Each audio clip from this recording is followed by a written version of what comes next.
In a letter of the Belgian Parliament this week, Iraq's government has insisted that it will keep its deadline to close Ashraf on 31 December. The Foreign Minister of Belgium, Steven van Akkeren, who was speaking in the Senate last week, has declared his opposition to this impossible deadline as neither reasonable nor realistic. Now, on behalf of the majority of the Belgian MPs and senators who have signed declarations in support of Ashraf, I call on the United Nations Secretary General and his representative, Mr. Martin Kobler, to declare their clear opposition to the forcible displacements of Ashraf residents inside Iraq and the deadline. They could lead to a brutal massacre of the residents. If this happens, the residents of Ashraf have the right to resist because they prefer to die in Ashraf instead of being killed or kidnapped later in a remote place in Iraq. I hope in future we will not have to blame the United Nations and especially UNAMI for helping and assisting the new dictator of Iraq, Maliki, to commit a crime against humanity. We have 1 month to go. Within the next 4 weeks, we know now from intelligence from inside Iraq, we know that the Iraqi military, together with battalions of Nouri al-Maliki's own military forces, will mass outside Camp Ashraf and launch a vicious attack. And we are told all the time by the UN and the EU that we must trust these people's safety to the Iraqi authorities. The Iraqi authorities who twice before have mounted massacres on Camp Ashraf. That we must trust the Iraqi government when they tell us they will respect the dignity and human rights of the people in Ashraf. The human rights of the people which has been abused for the past 3 years by 300 loudspeakers blaring at massive decibel levels, day and night, threats and propaganda. The dignity of these people which we are told the Iraqi government will respect, who have denied access to medicine, to fuel for the camp, and allowed people sick and wounded to die in agony because of the denial of access of medicines and doctors. This is the Iraqi government that we are being told to trust. This is the government we are being told in the future we can hand over safely the 3,400 defenseless residents of Ashraf to their care. Well, you know, I say to the foreign ministers who are meeting in Brussels here tomorrow, and they have Ashraf on the agenda, wake up! Show that you've got a bit of spine. Stand up against this brutal dictatorship in Iran, which now controls the Iraqi government. Nouri al-Maliki owes his position as Prime Minister of Iraq to the mullahs in Iran. What they tell him to do, he does. And that's why they have ordered the final solution to the Ashraf crisis. Does all of this not smack of lessons from history? Have we not heard all of this before? Now, when we hear from the EU and the UN that we must respect the sovereignty of the Iraqi government. Hitler had sovereignty over the Jews in Nazi Germany. Is this the kind of sovereignty we must respect? For God's sake, EU and UN, wake up, show that you have some spine, some metal, and tell Nouri al-Maliki his deadline for clearing this camp by the end of this year is outrageous. The UNHCR must be given the time and space to register these people as refugees in order that our EU resettlement plan can be put into place and we can evacuate these people to countries of safety. Nothing else than that will do. This conference is being held while the mullahs in Iran and the Iraqi government have started the countdown. Their main demand is the forcible relocation of the residents to close Ashraf by 31st of December. This is according to a 7-point agreement between the Iranian regime and the Iraqi government.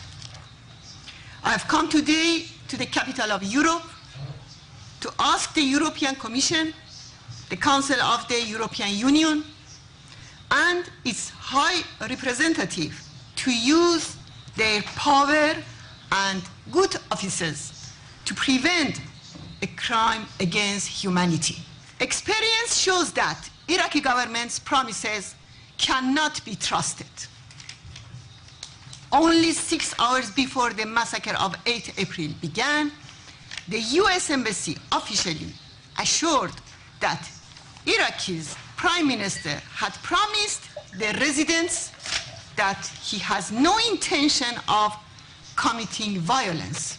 Please allow me to summarize here the solution offered by the Iranian resistance and its demands for Camp Ashraf, which is reality, is part of the solution for Iran as well.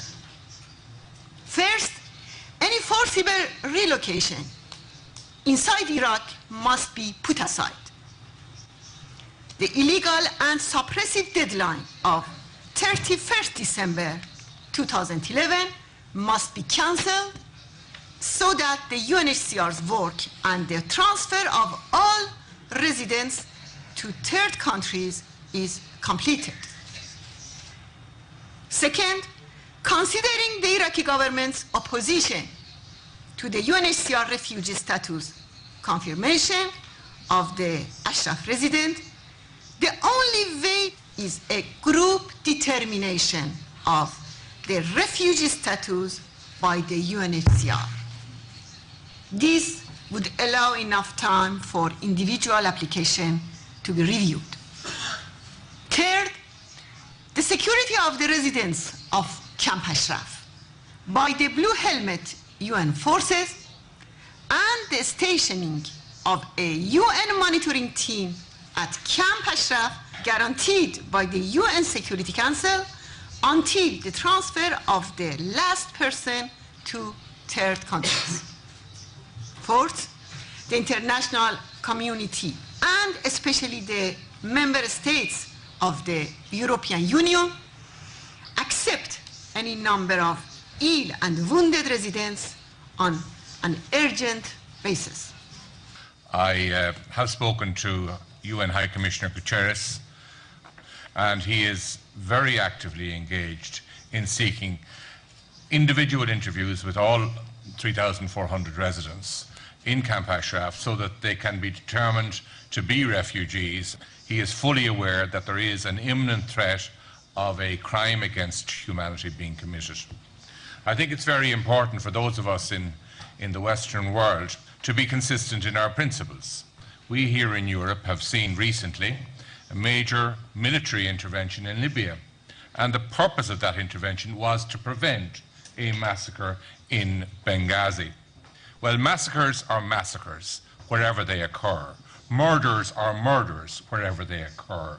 There is no distinction to be made, in my view, between what was being contemplated by the then regime in Libya, which the West intervened to stop, and what is now being contemplated by the current government in Iraq, which the West so far seems unable to do anything to stop.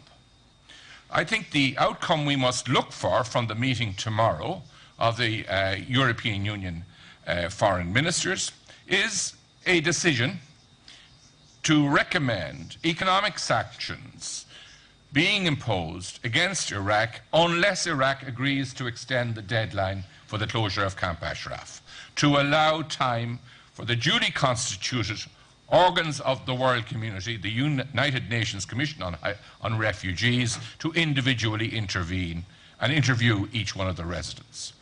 Occasionally, as it has been reminded this morning, Iraq's right of sovereignty is used for justifying the camp closure deadline at the end of this year. This is a clear misuse of the right and defies the principle of responsibility to protect. Right of sovereignty can never be used to justify the systematic violation of human rights. I remember that Sudan was indeed a sovereign country. And when Christians were massacred in the south of Sudan, this sovereignty was divided in two, and a new state was born. So, that was a clear proof that sovereignty can never be more important than human rights and human freedoms. If Iraq were sincerely interested in the evacuation of the Ashraf residents and their departure from Iraq, it could have cooperated with the United Nations High Commissioner for Refugees and with the European Union. But Prime Minister Maliki has clearly shown that he follows the orders of the Iranian regime that seeks the annihilation of the Ashraf residents. When the services of Lady Ashton and the High Representative herself tells us that we must trust the Iraqi government. Frankly, I ask them not to insult our intelligence. In view of all this, if Iraq is still intent on the forcible relocation of the Ashraf residents, then it must be made absolutely clear that those Ashraf residents are not at all prepared to be forcibly displaced inside Iraq. If this happens, they will have no other option but to resist. I know them personally, many of them. I've been there and I've had direct contact with them. Some of the very close relatives of very good friends of mine here are in Camp Ashraf. And I can imagine what they are feeling now. But if our governments in Europe, in the United States, are not supporting the rights of the people in Ashraf, it is entirely natural that they would prefer an honorable death than surrender to be killed at a later stage after being tortured and brutally undignified. Given that the Iraqi government is not allowing the United Nations High Commissioner for Refugees to start verifying the identities of Ashraf residents in order to affirm their individual refugee status, the only way left to prevent a massacre of unarmed and defenseless residents is the general affirmation of Ashraf residents' refugee status by United Nations. They must be declared refugees as a group, not individually. And this is an emergency measure that could be taken by United Nations. And if this we are facing is not an emergency, then someone must tell me what an emergency is. There is no time to interview them individually, the 3,400. First of all, because they are too many. And second, because Maliki does not allow to do it. So please, for God's sake, use the legal instruments we have at hand. And one legal instrument is, in case of extreme emergency, you declare all of them as a group refugees. And that at least perhaps could stop the Iraqi government.